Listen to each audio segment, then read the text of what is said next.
नमस्कार। संपूर्ण हिंदी स्पेशल एकमात्र YouTube channel Phefana Hindi classes पर आप सभी का स्वागत है। और इस चैनल पर हिंदी के तीनों पक्षों व्याकरण, साहित्य व काव्य शास्त्र का गूढ़ अध्ययन करवाया जाएगा। तो बढ़ते हैं आज की क्लास की तरफ। और आज की क्लास में अपन क्या पढ़ रहे थे? संधि। परंतु संधि से पहले देखेंगे वही दो शब्द। तो आज की क्लास में आपके सामने दो शब्द कौन कौन से हैं, चलिए देखते हैं। तो एक शब्द तो आपके सामने है INJUNCTION।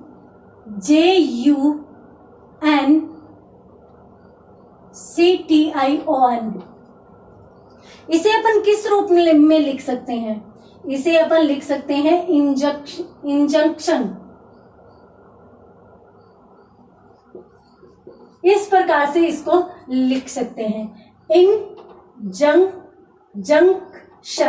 ठीक है, इंजंक्शन शब्द इसको अपन बोल सकते हैं। क्या होता है ये? इसका हिंदी अर्थ क्या होता है? सीधे शब्दों में कहूं तो धारा 144, यानी इसका जो शाब्दिक अर्थ होता है वो होता है निषेधाज्ञा। अब इस शब्द को तो अपनों ने बहुत अच्छे से समझ लिया। अब काफी बार ऐसा होता है कि लोग बाग हिंदी अच्छे से जानते ही नहीं है। निषेधाज्ञा शब्द का अर्थ जैसे कोरोना आया है सबको पता चल गया है, क्योंकि न्यूज़पेपर में आता है निषेधाज्ञा, यानी धारा 144 लागू हो गई है। अब किसी भी आज्ञा का निषेध कर दिया गया है। अब आपको कोई भी आज्ञा नहीं मिलेगी, न कहीं जाने की, न कहीं आने की, यहाँ तक कि आपको घर से निकलने तक की आज्ञा नहीं थी। इजाजत रद्द कर दी गई थी, निषेध कर दी गई थी, तो उसे कहते हैं निषेधाज्ञा। तो इसको अपन इंग्लिश में क्या कह सकते हैं? इंजंक्शन कह सकते हैं। उसके बाद अपन दूसरे शब्द की यदि बात करें तो दूसरा शब्द है आपके सामने INTERIM, यानी इसे अपन क्या कह सकते हैं? इंट्रीम। इंट्रीम किसे कहते हैं? तो ये ज्यादा मुश्किल नहीं होगा आपके लिए, क्योंकि इसी प्रकार का तो ये इंट्रीम बोला जा रहा है और इसी प्रकार का इसका शाब्दिक अर्थ है अंतरिम। अब अंतरिम किसे कहते हैं? ये शब्द आपने बहुत जगह देखा होगा। ये भी पॉलिटिक्स से रिलेटेड वर्ड है, बहुत जगह देखा होगा। परंतु इसका अर्थ क्या होता है? देखिए, जो अंतिम नहीं होता है ना, अंतिम नहीं, उसे ही क्या कहा जाता है? अंतरिम कहा जाता है। जैसे मान लीजिए कि आरपीएससी ने रिजल्ट निकाला, तो आरपीएससी यदि अब जैसे एग्जाम होने वाली है रीट की, कॉलेज लेक्चरर की, तो कॉलेज लेक्चरर की एग्जाम या रीट की एग्जाम के लिए आरपीएससी या बोर्ड ने आरपीएससी ने रिजल्ट निकाला। ठीक है, अब जैसे ही रिजल्ट निकाला तो वैसे ही क्या हुआ, उस पर रिट लग सकती है, यानी बोर्ड को या आरपीएससी को दोबारा रिजल्ट निकालने की संभावना भी हो सकती है, दोबारा रिजल्ट निकालना भी पड़ सकता है। यदि अपन रिट की बात न भी करें तो भी पहले जो रिजल्ट निकाला जाता है उसमें कुछ अभ्यर्थी पहुंचते नहीं है, कुछ के डॉक्यूमेंट्स में कमी आ जाती है, तो उस आधार पर फिर दोबारा लिस्ट जारी की जाती है। तो इसलिए वो रिजल्ट अंतिम नहीं होता, वो क्या होता है? अंतरिम होता है। यानी एक कार्य जिसके फिर से किए जाने की संभावना हो तो उसको अंतिम नहीं माना जाता, तो इसलिए उसे क्या कहा जाता है? अंतरिम कहा जाता है। चलिए बात करते हैं अगले शब्द की। तो अगला शब्द कौन सा? राजस्थानी का शब्द। तो राजस्थानी में एक शब्द आता है कतारियो। अब कतारियों किसे कहते हैं? देखिए, प्राचीन काल में ऐसे होता था कि सामान ऊंटों पर, ये जो ट्रांसपोर्ट का काम है ये आजकल शुरू हुआ है। पहले हमारे यहाँ ट्रांसपोर्ट हमारे राजस्थान के जहाजों पर होता था, यानी ऊंटों पर। तो ऊंटों पर जो सामान ले जाने वाला होता था, ऊंटों पर सामान ढोने वाला, उसे ही अपन क्या कहते हैं? ढोने वाला, कतारियो कहते हैं, उसे ही कतारिया कहा जाता था। इसी के साथ यदि अंतिम शब्द की बात करें तो ये भी बहुत ही महत्वपूर्ण शब्द है, कारकुन। राजस्थानी में कारकुन किसे कहा जाता है? राजस्थानी में जो लिपिक होता है, लिपिक यानी क्लर्क, तो लिपिक को या फिर कहीं किसी भी जगह किसी भी जगह पर वहां का यदि कोई प्रतिनिधि है तो उसके लिए हम कारकुन शब्द काम में लेते हैं। तो एक तो हो गया कतारियो जो ऊंट पर सामान ढोने वाला है, और दूसरा कारकुन लिपिक या प्रतिनिधि को कहा जाता है। तो ये रहे आज की क्लास के महत्वपूर्ण 4 शब्द। जल्दी से स्क्रीनशॉट लीजिए, उसके बाद अपन बढ़ते हैं आगे। आगे कहाँ? अपने मेन टॉपिक की तरफ। तो मेन टॉपिक की तरफ अपन बढ़ते हैं, और आज की क्लास के आपके शब्द थे इंजंक्शन, निषेधाज्ञा, और उसके बाद इंट्रीम यानी अंतरिम जो अंतिम नहीं हो, कतारियो ऊंट पर सामान ढोने वाला, और कारकुन यानी लिपिक या प्रतिनिधि। कहाँ थे अपन? अपन संधि पर थे, और संधि के साथ कौन सी संधि के साथ थे? तो अपन व्यंजन संधि।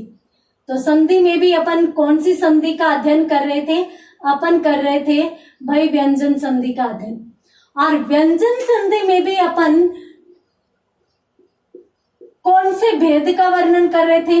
तो जाहिर सी बात है व्यंजन संधि का कोई भेद नहीं है, व्यंजन संधि नियमों पर चलती है। और अपन कहां पर थे? तीसरे नियम पर थे। तो तीसरा नियम कौन सा था? तीसरे नियम की यदि बात करें तो तीसरा नियम था पांचवें वर्ण का नियम। पांचवें वर्ण का नियम पर अपन थे। तो पांचवें वर्ण का नियम अपन यहाँ पर पढ़ रहे थे। पांचवें वर्ण का नियम कहता क्या है? पांचवें वर्ण का नियम कहता है कि भाई यदि कहीं प्रथम वर्ण आ जाए, और प्रथम वर्ण यानी प्रत्येक वर्ग का प्रथम वर्ण, तो कहीं भी प्रत्येक वर्ग का प्रथम वर्ण आ जाए, ठीक है, क आ जाए या च आ जाए या ट आ जाए या त आ जाए या प आ जाए, और उसके साथ कौन सा आ जाए? पांचवा ही वर्ण आ जाए। अब पांचवा कौन सा वर्ण आ जाए? कोई सा भी आ जाए। तो ये कहाँ बदलेंगे? ये अपने ही वर्ग के पांचवें में बदल जाएंगे। तो इसका पांचवा कौन सा होता है? अंग होता है, ये अपन जानते हैं। इसका पांचवा य होता है, इसका पांचवा अण होता है, इसका पांचवा न, और इसका पांचवा मैं, और इसके साथ साथ द भी अपनों ने इसमें शामिल किया है। तो द आ जाए तो भी वो किस में जाएगा? न में जाएगा। चलिए एक शब्द आपके सामने है चित्त जोड़ में, ये शब्द है। अब चित्त जोड़ में जो शब्द है, तो यहां पर पहला तो आ रहा है तय। तो तय प्रथम वर्ण हमारी शर्त में है, पहली शर्त पूरी। आगे क्या आ रहा है? मैं पांचवा वर्ण है, तो पांचवा वर्ण है तो हमारी शर्त पूरी। और परिवर्तन कितना? मात्र एक। और मात्र एक कौन सा परिवर्तन? इसको इसके ही पांचवे में। तो तय वाली लाइन का पांचवा कौन सा होता है? न। तो इसको न में बदल दीजिए। शब्द क्या बन जाएगा? ची, और इसका आधा न बन गया, बचा कौन? मैं ज्यों का त्यों लिख दो। उसी प्रकार से एक शब्द आता है उद जोड़ नायक,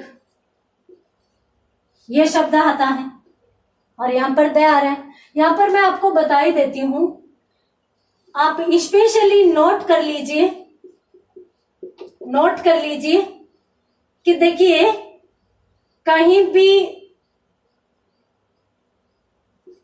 उत या उद, तत् या तद, शरत या शरद, मृत या मृद, इस प्रकार के शब्द आए। तो देखिए विच्छेद में, मैं यहां पर बात कर रही हूं विच्छेद की, संधि होने के बाद की बात नहीं कर रही। तो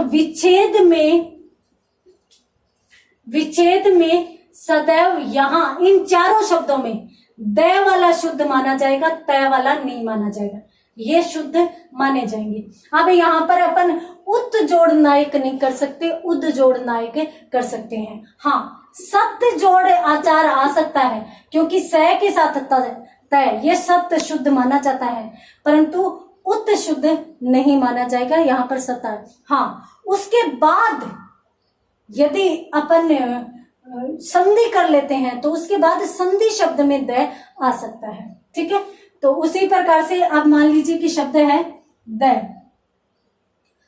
आ रहा है, तो द हमारी शर्त में है, मैंने आपको बताया था कि द भी आ जाए तो ये भी किस में बदलेगा, इसी के पांचवें यानी न में बदलेगा। आगे क्या होना चाहिए, पांचवा वर्ण, तो पांचवा न आ रहा है तो दोनों शर्तें पूरी है, तो इसको किस में बदल दो, इसी के पांचवें। तो ये तय वाली लाइन का है, तय वाली लाइन का पांचवा न होता है। तो अब अपना शब्द क्या बन गया, ऊ, ये आधा न बन गया, और आगे क्या है, नायक।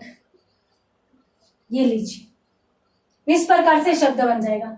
एक शब्द आपके सामने है उद जोड़े मूलन, ये शब्द है, ठीक है। यहां पर द आ रहा है, हमारी पहली शर्त पूरी। आगे क्या आ रहा है, पांचवा वर्ण, दोनों शर्तें पूरी, मात्र एक परिवर्तन, और एक परिवर्तन द को किस में बदल देंगे, न में बदल देंगे। अब शब्द क्या बना, ऊ जो का त्यों, और ये द किस में बदल गया, आधे न में। आगे क्या आया, मूलन जो का त्यों। उन्मूलन शब्द तो आपको देखा होगा, देखा हुआ है ना, क्यों बनता है, कैसे बनता है, इस प्रकार से बनता है। तो स्क्रीनशॉट लीजिए, उसके बाद अपन देखते हैं और उदाहरण आगे कौन कौन से और उदाहरण यहाँ पर आ सकते हैं। तो यहाँ पर अपन और उदाहरण देखते हैं।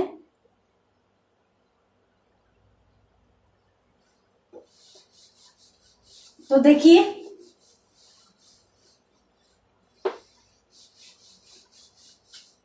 एक शब्द है आपके सामने, दिक जोड़ नाग, दिक जोड़े नाग, ये शब्द है।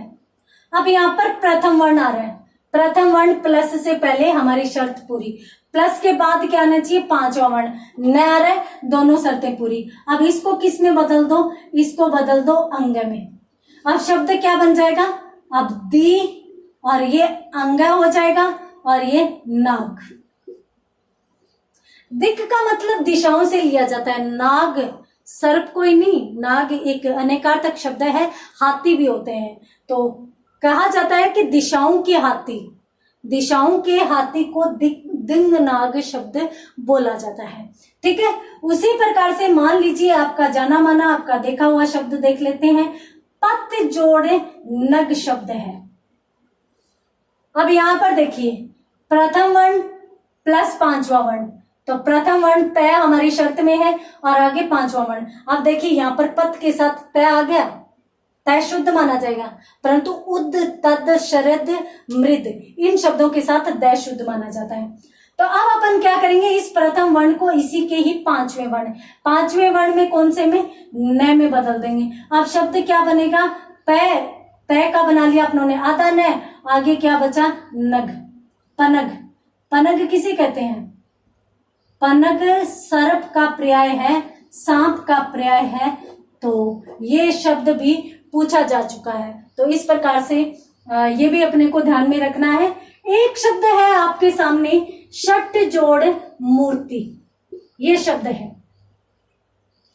प्रथम वर्ण तैयार है, आगे क्या आ रहा है, पांचवा वर्ण, दोनों शर्तें पूरी, मात्र एक परिवर्तन, और इसको किस में बदलेंगे, इसी के पांचवें यानी अणय में बदल देंगे। अब शब्द क्या बनेगा, शय, और अणय को अपन ऐसे लिख देते हैं, और मूर्ति जो की त्यों आ जाएगा, यानी क्षण मूर्ति, 6 मूर्तियों को सम्मिलित रूप से क्षण मूर्ति कहा जा सकता है। उसी प्रकार से मान लीजिए कि एक शब्द आपके सामने है, जगत जोड़े मोहिनी, ये शब्द आ जाए।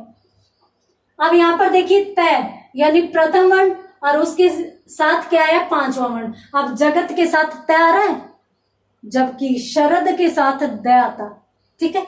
तो यहां पर अब अपन क्या करेंगे, इसको भी इसी के पांचवें यानी न में बदल देंगे। अब शब्द क्या बना, जय, गय, और ये आधा न हो गया, और शब्द क्या बना, जगन मोहिनी शब्द बन गया। जगत भर को मोहित करने वाली क्या कहलाएगी, जगन मोहिनी कहलाएगी। तो इस प्रकार से दिंगनाग शब्द हो गया और जगन मोहिनी। उसी प्रकार से मान लीजिए एक शब्द आ जाए, जगत माता, जगत माता, तो यहां पर भी तय के साथ पांचवा वर्ण आ रहा है, तय के साथ पांचवा वर्ण आ रहा है, तो यहां पर ये किस में बदलेगा, पांचवे में, और शब्द क्या हो जाएगा, जगन माता हो जाएगा। जगन माता शब्द शुद्ध माना जाएगा। तो इस प्रकार से ये नियम चलता है। जल्दी से स्क्रीनशॉट लीजिए, उसके बाद अपन बात करते हैं आगे। तो यहां पर अपन आगे बात करेंगे।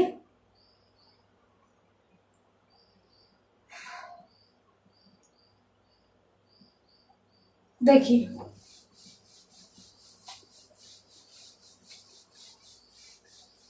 यहां पर अपनों ने पांचवें वर्ण का नियम पढ़ा। पांचवें वर्ण के नियम में क्या होता है कि भाई इनमें से कोई आ जाए तो, और आगे यदि पांचवा वर्ण आ जाए तो ये किस में बदल जाते हैं, ये अपने ही वर्ग के पांचवें में बदल जाएंगे। तो नियम यहां पर क्या कह रहा है कि यदि द आ जाए तो वो किस में बदलता है, न में बदलता है। यदि त आ जाए तो वो किस में बदलता है, न में बदल जाता है। क्लियर है। परंतु यहां पर इस नियम का एक अपन देखते हैं अपवाद। क्या कहता है अपवाद? अपवाद यूं कहता है कि भाई यदि कहीं पर मृद शब्द आ जाए, मृद, अब मृद या मृत दोनों ही अपन कह सकते हैं, परंतु मृत तो आएगा ही नहीं, क्योंकि उद तद शरद मृद, अब मृद में यही शुद्ध माना जाता है, यही शुद्ध माना जाता है, ये तो शुद्ध ही नहीं माना जाता। तो इस शब्द के साथ यदि कहीं पर पांचवें वर्ण का मेल हो, पांचवें वर्ण, यहां पर ये नहीं है कि द का कहीं भी आ जाए, यहां पर इस पूरे शब्द की बात हो रही है कि यदि मृद शब्द आ जाए और उसके साथ कहीं भी पांचवा वर्ण आ जाए तो ये अपवाद बन जाएगा। अपवाद कैसे बन जाएगा कि यहां पर अपन इस द को किस में बदलना चाहिए, द को न में बदलना चाहिए। अगर त आए तो भी त भी न में जाएगा, परंतु ये किस में बदलता है, अण में बदलता है। क्यों बदलता है? अपवाद है। अपवाद क्यों बना, अब वो चीज देखते हैं कि भाई अपवाद क्यों यहां पर बन जाता है। तो ये चीज यदि अपन देखें तो मान लीजिए आपके सामने एक शब्द है मृद जोड़ मय, ये शब्द है। यहां पर मृद, यहां पर इसको देखते हैं अपन, प्लस से पहले द आ रहा है तो प्लस से पहले द हमारी ये शर्त पूरी, आगे पांचवा वर्ण आ रहा है ये भी शर्त पूरी, दोनों शर्त पूरी है तो नियमानुसार तो द को न में बदलना चाहिए, न में बदलना चाहिए। परंतु ये न के बजाय किस में बदलेगा, न के बजाय अण में बदलेगा और शब्द क्या बन जाएगा, मृ, और द किस में बदला, आधे अण में, और बचा कौन, मय। अब मैंने आपको कहा कि भाई अपवाद क्यों बनते हैं। अपवाद इसलिए बनते हैं क्योंकि मृद जोड़ मय जो शब्द होता है वो मृन्मय यदि अपन बनाए, अपन कैसे बनाए, अपन यदि ऐसे बनाए मृन्मय, तो ऐसा कोई शब्द हिंदी शब्दकोश में होता नहीं है। ये शब्द सार्थक है और हिंदी शब्दकोश में होता है, और यहाँ पर मृण शब्द का मतलब मिट्टी होता है, तो इसलिए इसका अपवाद यहाँ पर बन जाता है। तो इस शब्द के लिए हमें यहाँ पर क्या बनाना पड़ेगा, इसका अपवाद बनाना पड़ेगा। तो उसी प्रकार से मान लीजिए कि एक शब्द इस प्रकार से आ जाए, यह शब्द पूछा जा चुका है, अभी देखिए आप, मृद जोड़ मूर्ति, ये शब्द पूछा जा चुका है। अब द आ रहा है, प्लस से पहले आगे पांचवा वर्ण आ रहा है, दोनों शर्तें पूरी, फिर भी अपने को इस द को न में न बदलकर किस में बदलना है, अण में बदलना है। तो ये शब्द क्या बन जाएगा, द का तो अपनों ने क्या बना लिया, अण बना लिया, और आगे मूर्ति का जो के त्यों, मृण मूर्ति। यानी अभी मैंने आपको बताया कि भी मृण शब्द किसके अर्थ में जाता है, मिट्टी के अर्थ में जाता है। तो मिट्टी की मूर्ति को ही अपन क्या कहते हैं, मृण मूर्ति कहते हैं। तो इस प्रकार से यहाँ पर ये जो नियम का ये शब्द अपवाद बन जाता है। यहाँ पर मृण्मय आ जाए, चाहे मृण्मयी आ जाए, चाहे मृण मूर्ति आ जाए, यदि मृद के साथ पांचवें वर्ण का मेल होगा तो वहां पर न के बजाय अण बनेगा। ये इस पांचवें वर्ण के नियम का अपवाद हो सकता है। तो जल्दी से स्क्रीनशॉट लीजिए। उसके बाद मैं आपको एक खास बात बताने वाली हूँ, एक महत्वपूर्ण बात बताने वाली हूँ। देखिए, यहां पर अपनों ने 3 नियम पढ़े हैं व्यंजन संधि के? पढ़े हैं? थोड़ा सा वर्ण विचार की क्लासों पर जाइए पीछे से, मैं भी देखती हूं कि पीछे का याद है कि नहीं है। यदि आपको पीछे का याद है तो आप मुझे इतनी जल्दी, बहुत ही जल्दी मुझे आप सघोष वर्ण बता देंगे। सघोष वर्ण, मैंने आपको जब वर्ण विचार टॉपिक करवाया था तो उस समय व्यंजनों का, या फिर अपन यूं कहे कि स्वर व व्यंजन जो होते हैं उनका सम्मिलित रूप में विभाजन बताया था। और विभाजन किस आधार पर? घोष या नाद या गूंज के आधार पर बताया था। और मैंने आपको बताया था कि भी इस आधार पर दो प्रकार किए जाते हैं, या फिर वर्णों को दो भेदों में बांटा जाता है। कौन कौन से? अघोष और सघोष। तो मुझे यहां पर सघोष वर्ण चाहिए, बताइए। देखिए सघोष वर्ण कौन कौन से होते हैं? तो प्रत्येक वर्ग का तीसरा होता है, प्रत्येक वर्ग का चौथा होता है, प्रत्येक वर्ग का पांचवा होता है। इसके साथ साथ य, र, ल, व है, और इसके साथ साथ सभी के सभी स्वर इसी में आते हैं। और यदि अपन देखें कि भी प्रत्येक वर्ग के 3 वर्ण अपनों ने लिए हैं, तीसरा चौथा पांचवा, तो प्रत्येक वर्ग के 3 ले लिए तो वर्ग कितने हैं? टोटल 5 है। क, च, ट, त, प, 5 वर्ग है। तो 5 3 15, 15 ये हो गए, 16 17 18 19 20, 20 तो ये वर्ण हो गए और 11 स्वर, यानी टोटल कितने होते हैं?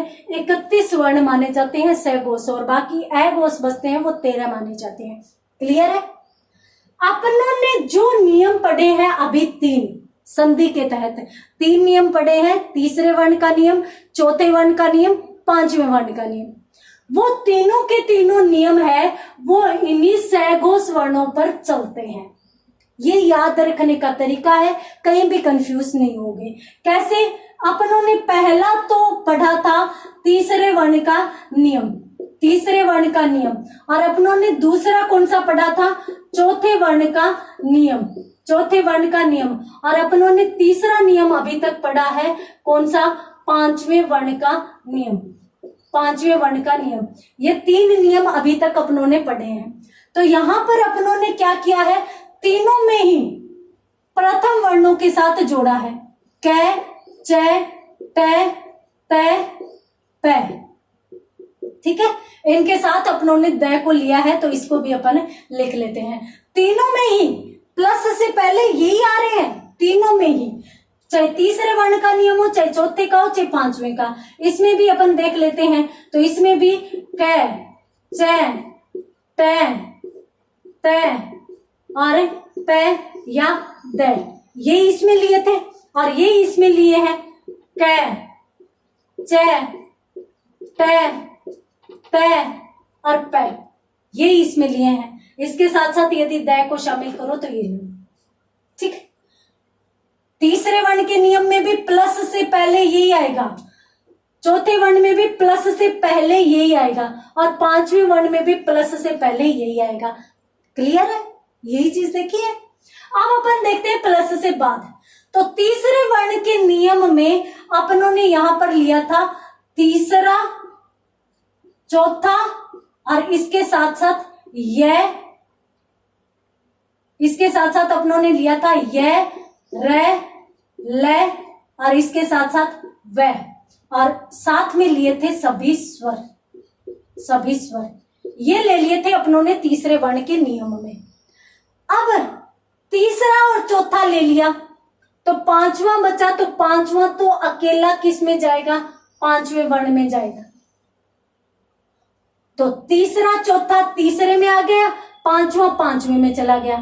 अब यहां पर देखिए तो य, र, ल, व तो इसमें आ गए, य, र, ल, व तीसरे में आ गए, तो बच गया कौन? है बच गया, तो है चौथे में चला गया, और सभी के सभी स्वर इसमें आ गए। ये लीजिए, ये के ये नियम है, यही नियम है। तीसरे वर्ण का नियम, चौथे वर्ण का नियम, पांचवें वर्ण का नियम, सब में प्लस से पहले सेम चीजें आएगी, और सारा का सारा नियम किस पर चलेगा, सहघोष वर्णों पर चलेगा। यहां पर अपनों ने देखा कि भी तीसरा चौथा येरेलेवर और सारे के सारे स्वर यहां ले लिए, है बच्चा वो यहां ले लिया और पांचवें पर पांचवा ले लिया। ठीक है, अब यहां पर चूंकि ये तीसरे वर्ण का नियम है तो यहां पर तो एक परिवर्तन ये तीसरे बनते हैं, यानी कै का क्या बना, ग बना, च का क्या बना, ज बना, ट का क्या बना, ड बना, त का द, प का ब और द का द, यानी इनमें तीसरे वर्ण के नियम में इनका तीसरा बन जाता है। चौथे वर्ण में के नियम में यहां पर चौथा वर्ण बन जाता है। किसका चौथा बनता है, इसका। यहां पर अपनों ने दो परिवर्तन किए, तीसरा और चौथा दो परिवर्तन किए, तो यहां पर इनका तीसरा भी बनेगा ग और इसका ज और इसका ड, इसका द और इसका ब और इसका भी द, यानी इसमें तीसरा और इसके साथ साथ चौथा। चौथे वर्ण के नियम में चौथा बना इसलिए इसको चौथा कह दिया गया, और पांचवें वर्ण के नियम में पांचवा बना। ये कै किस में बदला, अंग में, च इय में, ट ण में, त न में, प म में और द फिर न। ये लीजिए, अब देखिए जिस नियम को रट्टा लगाने की जरूरत थी, अब आप देखिए कहीं भी रट्टा लगाने की कोई भी जरूरत है क्या। तीसरे वर्ण का नियम क्यों कहा गया, तीसरा बनता है। चौथे वर्ण का नियम क्यों कहा गया, चौथा बनता है, हालांकि दो परिवर्तन होते हैं। पांचवें वर्ण का नियम क्यों कहा गया, क्योंकि पांचवा बनता है। तीनों को मैं साथ क्यों बता रही हूं, क्योंकि तीनों में प्लस से पहले सेम स्वर आते हैं, समान स्वर आते हैं, यही पहला वर्ण आता है। बाद में यदि तीसरा चौथा येरेलेवे सभी स्वर आए तो तीसरा, है आ जाए तो चौथा। और यदि आप फिर भी यूं सोचते हो कि बहुत लंबा चौड़ा है तो इन दोनों को याद कर लो। पांचवें में पांचवा बनेगा तो इसको तो याद करने की जरूरत ही नहीं, है का चौथा बनेगा, बाकी बचे सहघोष वर्ण सारे के सारे तीसरे में जाएंगे। ये लीजिए, अब बताइए हिंदी सरल है या नहीं है, हिंदी नहीं संधि सरल है या नहीं है, ये बताइए। सबसे सरल और सबसे आसान टॉपिक कौन सा कहा जा सकता है, हिंदी। तो यहाँ पर जल्दी से स्क्रीनशॉट ले लीजिए इसका भी, ताकि आगे आपको ये चीजें याद रहे। उसके बाद अपन देखते हैं आगे अगला नियम। तो यहाँ पर अपन बात करेंगे अगले नियम की।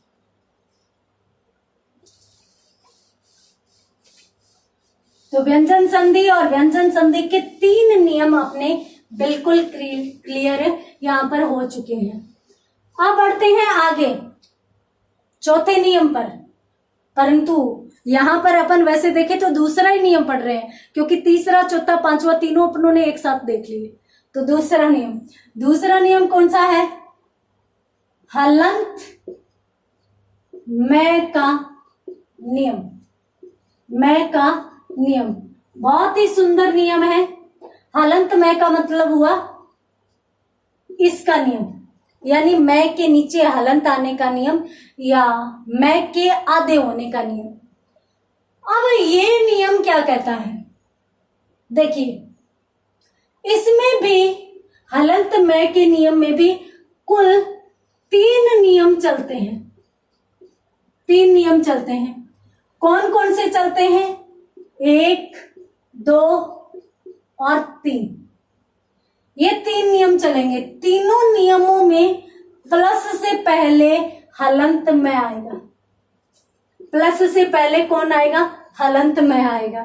प्लस के बाद क्या आएगा, अब ये आपको मैं बता देती हूँ। हलंत में के तीन नियम है, यानी यहां पर आपके एक साथ तीन नियम क्लियर होंगे।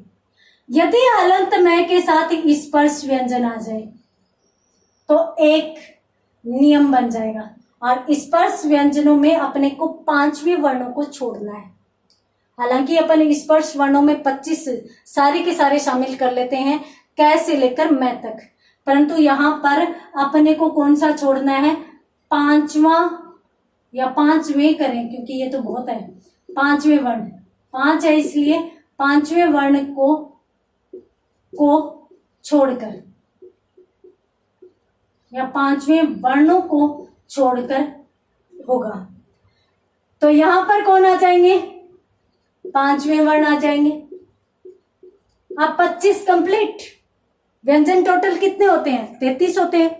33 व्यंजन होते हैं तो उनमें 25 तो वर्गीय व्यंजन होते हैं। क वर्ग के 5, च वर्ग के, ट वर्ग के, त वर्ग के, प वर्ग के। 5 पंजे 25, 25 तो वो होते हैं। तो उनमें से अपनों ने 20 तो यहां पर ले लिए क्योंकि पांचवें वर्णों को छोड़ दिया अपनों ने। ठीक है, तो जो पांचवें वर्णों को अपनों ने छोड़ा था, और पांचवें वर्ण टोटल कितने हैं, 5 है, तो उन पांचों को अपनों ने यहां ले लिया। तो 20 यहाँ, 5 यहाँ, 25 हो गए। बचे कितने, 8। और 8 कौन से, य, र, ल, व, श, स, श, स और है। ये 8 यहां आ जाएंगे। आगे सारे के सारे व्यंजन, यानी ये जो हलंत मय के नियम है, इन तीनों में अपन सभी व्यंजन वर्णों को शामिल करेंगे। सभी के सभी व्यंजन वर्ण आएंगे और सभी के सभी व्यंजन वर्ण कितने भागों में बंटेंगे, 3 भागों में बंटेंगे।